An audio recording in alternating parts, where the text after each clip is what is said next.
Hello, this is Mr. Gilmore with the 7.1 Similar Polygons lesson. So now we begin our journey into our chapter of similarity. And what we begin with is understanding what is first the rough idea of similar, what this definition of similar means. Then we'll look at the precise definition of similar and then dive into the properties of that definition and watch the properties of that definition unfold. So here's the rough idea of similarity. Let's actually begin by jumping back to chapter 3 and talk about the definition of congruent. What does it mean when we say two figures are congruent? Well, remember the rough idea when we talk about congruency is that the two figures have the same size and same shape. But with similarity, or with our understanding, if I say two polygons are similar, what we're then saying is that the two polygons have the same shape, not necessarily the same size, but they will form the same shape. Now, what does this same shape really mean? What does it mean when I say that polygons are similar, right? They have the same shape. Well, down below, the triangles given in this diagram below are similar. What does this mean about the angles of our triangle? And also, what does this mean about the sides of our triangle? So you can probably make some conjectures about the triangles below if I do tell you they're similar. Let's start with the conjectures about the angles. What would you then make a conjecture about when we analyze the angle measures of the triangles below? Well, one quick analyzation you can make, or one quick, conjecture you can make about these angles is that they appear to be equal. It does appear that all the angles that correspond in these triangles are equal. And as I kind of go around the three triangles, or the three angles, it does appear as if the three angles in each of these triangles, as they correspond, are equal to each other. Now, the sides, though, this question about what about the sides that correspond, this one's a little trickier. What this is going to lead us into, and this is why we started with talking about some algebra review and bridging that gap with ratios and proportions. As it turns out, there is a relationship between the sides of these three triangles, and the word we're going to use is, it turns out that these sides are proportional. Okay? As it turns out that we were going to find equal ratios between these sides of our triangle. So now let's move into a precise definition of what it means for polygons to be similar. So two polygons are similar if angles which correspond are equal and sides which correspond are proportional. So notice when we talk about the definition of similar, there's two things going on there. We have angles that correspond to be equal and sides that correspond to be proportional. Now, we're going to unpack that second half of our definition here in just a second, but think back to our definition of congruent. What we did was we produced the list of our two polygons, and as we found that the angles that correspond were equal and the sides that correspond were equal, but now because of our definition of similar, remember the rough idea is that they're just the same shape. Even though they're the same shape, we will still produce equal angles, but not guaranteeing same size means that the sides aren't necessarily going to be equal. In this case, we find the sides to be proportional. Okay, so let's unpack that last part. Sides which correspond are proportional. Here's what this means. It means that if I were to pick a pair of corresponding sides and form a ratio of that, so that ratio is going to I'm going to find some value in that ratio. Now pick a second pair of corresponding sides and form a ratio with those. As it turns out, those ratios will be equal. In other words, they will form a true proportion. And so that's what we mean when we unpack that second half of our definition of similar, that sides which correspond are proportional. It means that the ratios of corresponding sides are all equal to each other. So here's a quick example of two triangles that are in fact similar, and they satisfy this definition of similar, right? There is similarity going on between these two triangles. What we'll find first is that it's kind of the obvious one, is that all corresponding angles are equal. So we have the measure of angle A equals the measure of angle R, measure of angle B is equal to measure of angle S, measure of angle C is equal to measure of angle T. Now, for our sides to be proportional, we actually can use what we call an extended proportion, meaning let's just bring all three ratios of the sides together into an extended equation here. And so what we find is if I form a ratio of two corresponding sides, so in this case, AB corresponds with RS, so make a ratio of those two sides. We have 2.2 over 3.3, which is actually as a ratio of 2 to 3, or a fraction of 2/3.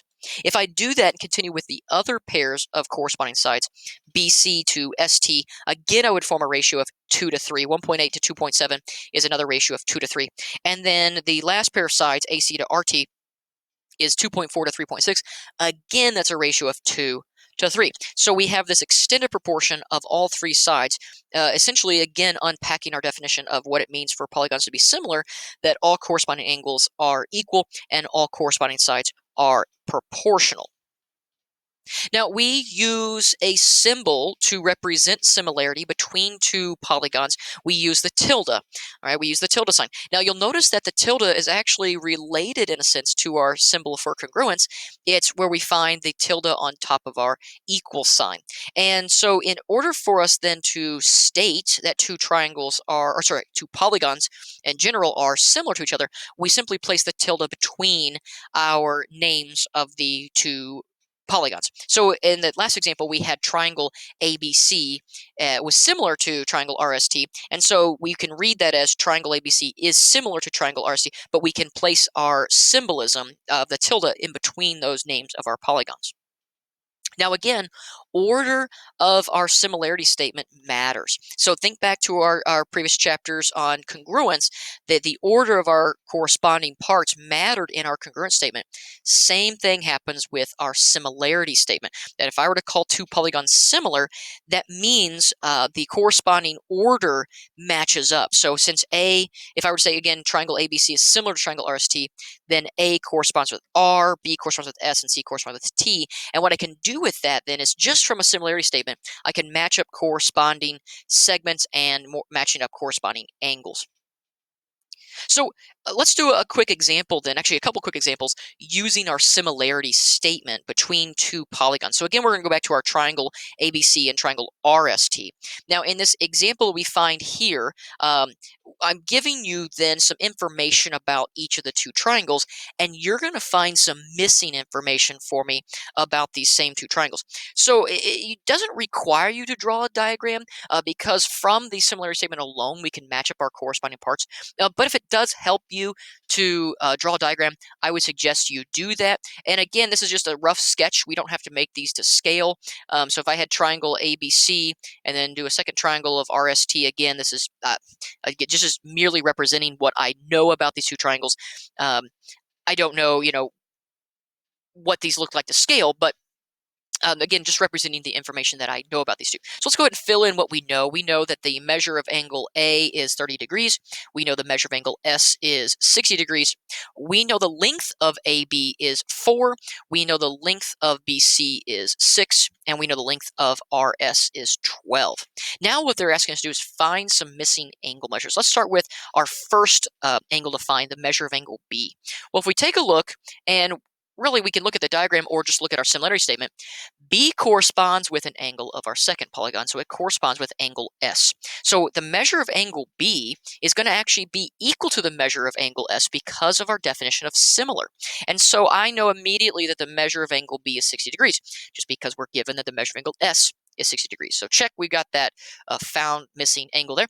Let's go to our missing angle C. Okay, well, for missing angle C, we're actually going to have to, if we take a look, C corresponds with T. Well, we're missing some information there. Let's actually continue on to angle R, because from angle R, no, excuse me, we could actually find measure of angle C first, because if we know angle B is 60, then from our given triangle, we know that if a triangle exists, then the sum of the three angles inside that triangle adds to 180 degrees, which means I could find the measure of angle C is a right angle 90 degrees. So look at that beautiful right angle there. Beautiful. Now we can continue on and find the measure of angle R, and we can find the measure of angle T very quickly as well. And then the last piece of information we're going to discover is the length of ST, and that one requires just a bit more setup. We'll get there in just a moment. So the measure of angle R, we know, corresponds with the measure of angle A, and since A was given to us as 30 degrees, then the measure of angle R is also 30 degrees, and angle C corresponds with angle T, which means those are going to be equal to each other, so we know that that's 90 degrees as well. So we can fill in all the information about the measures of our angles, but now we're working to find a missing side measure. So if we look at our diagram, ST is this missing length here. I'm going to call that missing length X.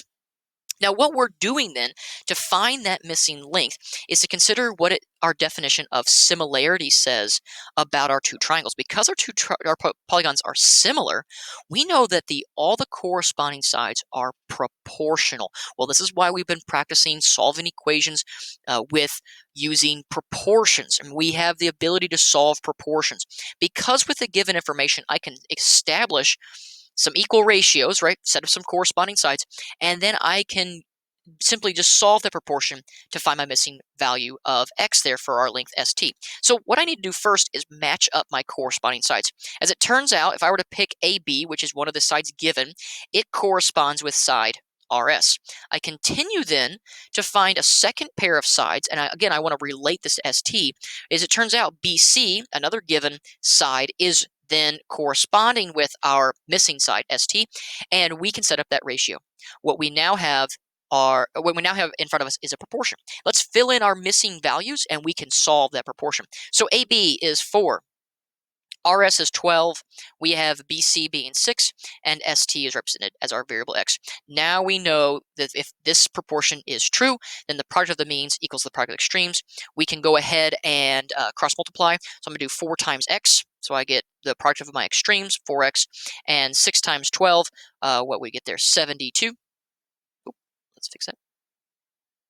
And then we can go ahead and divide both sides to figure out what the value of our x is. So we have divide both sides by 4. Let's see, 4 goes into 72. What is that? 18 times. So there we have it. Okay, our value of x. Solving for our missing side using, again, our definition of similar, right? We know if the two triangles are similar, two polygons are similar, then we know that all corresponding angles are equal and all the corresponding sides are proportional. So let's continue that thought into another example. We can solve again, finding missing side lengths by matching up corresponding sides. So we know in this case, if we look below, we know that these two triangles here are in fact similar to each other. We know that, or I'm giving you that the two triangles below are similar. We can see that all three corresponding angles are equal, and we can use those corresponding angles that are equal to then help us match up our corresponding sides. Because if I'm looking for the missing side values, I know I'm going to have to then set up and solve a proportion. So let's begin by choosing which one of the two variables we want to solve for, either x or y. But the one thing we have to consider in our proportion is to use one of the ratios that doesn't actually contain a variable in it, right? We want to find a ratio that doesn't have a variable, because that established ratio is going to be the one that we can use to help set up a proportion. And really what we can do is set up our extended proportion and then pick and choose the ratios we want to use to then solve for that missing variable. So I'm going to start by matching up some corresponding sides. As it turns out, I'm going to start from the larger triangle, RST, move to the smaller triangle, ABC. And so let's figure out which corresponds. So I'm going to use side RS first, which is our length of 8. Okay. As it turns out, if we look at what side RS corresponds with, it actually corresponds with BA. So there's our ratio that doesn't have a variable in it. That's going to be our key ratio that we're going to use in our proportions to solve for our missing variables. All right, so we went from the larger triangle to the smaller triangle. Let's set up our second ratio. Larger side, then I'm going to choose 12. And 12 we see is in between the single hash mark, triple hash mark. That corresponds with our smaller triangle segment Y. And then for our third ratio, we have then from our larger triangle X, and then that corresponds with the smaller triangle of side length 4. Now, I have this in an extended proportion, but in order to solve a proportion, I need to actually just pick two ratios at a time, set them equal to each other, and then solve. So remember, we don't want to choose the last two ratios here because they both contain a variable in it. That means I'd have one equation with two variables. I'm going to get myself stuck. Let's then pair each of the last two ratios with our first ratio, 8/6, and then we can solve for our missing variables. So I'm going to start with our solving for y first. I'm going to do 8/6 is equal to 12/y. And then what I can do is find my cross products and then solve for y. What I'm going to do is go ahead and reduce my 8/6. I just make my multiplication a bit easier here. So I know that those both are ratioed together, which means I can simplify to 4/3, and there I can cross multiply and find my y a little easier. So I get 4 times y as my product of my extremes. Product of my means, 3 times 12 is 36, and then I can divide both sides by 4, and I get y is equal to 9. Okay, so there's my solving for y. Now what I'm going to do is solve for x, which means, again, I'm going to choose my ratio of 8/6, which I know reduces to 4/3, and I'm going to set that equal to my last ratio there, x over 4, and then go ahead and solve that. I'm going to cross multiply with my means. I get 3x. With my extremes, I get 16, and then divide both sides by 3. And I'm going to leave my answer in the improper fraction form. It's much cleaner that way, 16/3. Don't change your answer into a mixed number there or decimal. Just leave it as the improper fraction. So again, tapping right into our definition of what it means for polygons to be similar, we know that the sides are proportional. Now, let's then dig deeper into the meaning of similar polygons and actually this understanding of that our sides are proportional. So let's assume that we have two triangles, triangle ABC and triangle RST, and that they're similar to each other. What that means, right on the definition of similarity, that the ratio of the sides are going to produce the same value, meaning the sides are proportional. So if I were to ratio RS to AB, ST to BC, RT to AC, which is the corresponding sides, each one of those ratios are going to produce a value, and they'll produce the same value. So in other words, we can say that all three of these ratios is going to equal some constant value. We'll call that value K. Okay, and what we can do then is take each of the three ratios, and then we can say that that ratio we know is going to equal that value K. So let's then take each of the ratios, set equal to the value K, and apply a little bit of algebra for ourselves. So now we may say, since we know that all three ratios produce the exact same value, well, again, we call that value K, I can set up these three equations. Each of the three ratios we had established before, right, RS to AB, ST to BC, RT to AC, I'm setting them each equal to the value of K. So RS over AB equals K, ST over BC equals K, RT over AC equals K, and then applying a little bit of algebra to each of those three equations, I yield the following equations. RS is equal to K times AB, ST is equal to K times BC, and RT is equal to K times AC. In other words, there is something going on between the three sides of our triangle ABC in relationship to the three sides of our triangle RST. Let's unpack what's really happening there. As you see below, each of the three sides of ABC, AB, BC, and AC, are all being multiplied by this number, or by this constant value K, and the result is it turns into the length of the three sides of our second triangle, RST.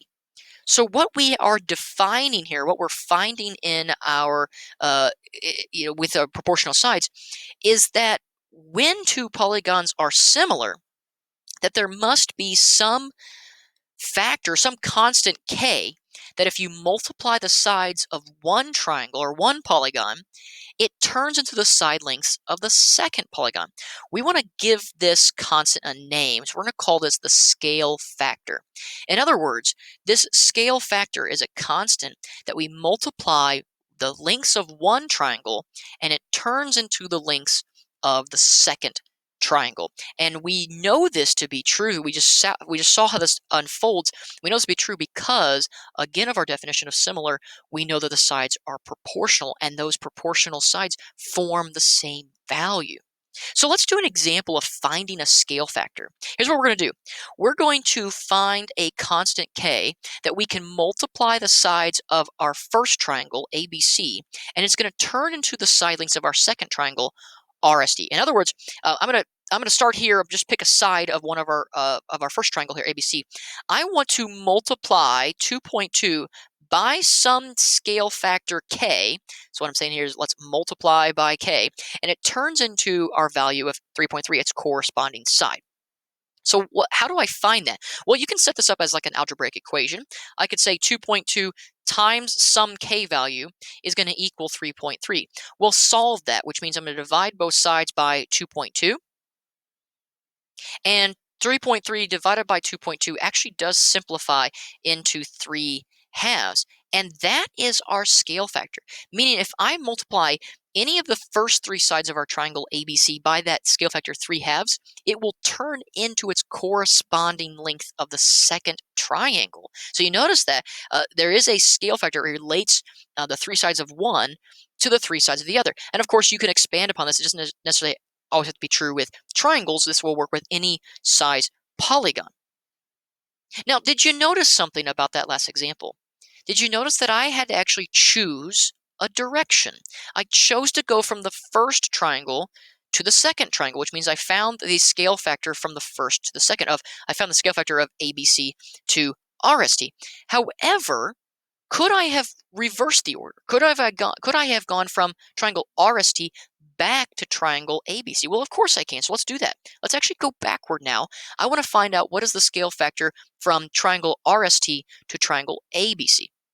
So that scale factor then means I'm going to start with triangle RST. So pick a side of triangle RST. I'm just going to choose my 3.3 again.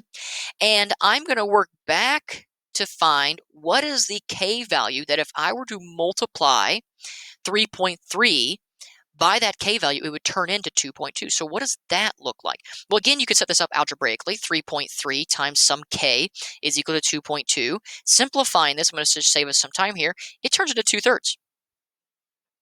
Okay, so with 2/3, right, K equals 2/3, there's a relationship between the scale factor from RST to ABC and the scale factor we saw earlier from ABC to RST. Did you notice that relationship? So from our first one, right, we went from triangle ABC to triangle RST. That gave us a scale factor of 3/2. Now compare that scale factor to the one we just found going backward from triangle RST to triangle ABC. Notice what they have in relationship to each other. They are reciprocals. Yes, they are reciprocals of each other. And so if we know the scale factor from one polygon to the other, then immediately we can find the scale factor from in the going backward from the second polygon back to the first. We can just simply take the reciprocal of that scale factor we found, and we now have both scale factors in both directions from first to second or backward from second to first. So we've come to the end of our lesson here introducing this significant definition of what it means for polygons to be similar. We're going to expand upon this definition of similarity as we continue on in the rest of the chapter. So please be working on the 7.1 Similar Polygons worksheet. If you do have any questions on that, please don't hesitate to email me. I will get back to you as soon as I can. With that, be good and do good.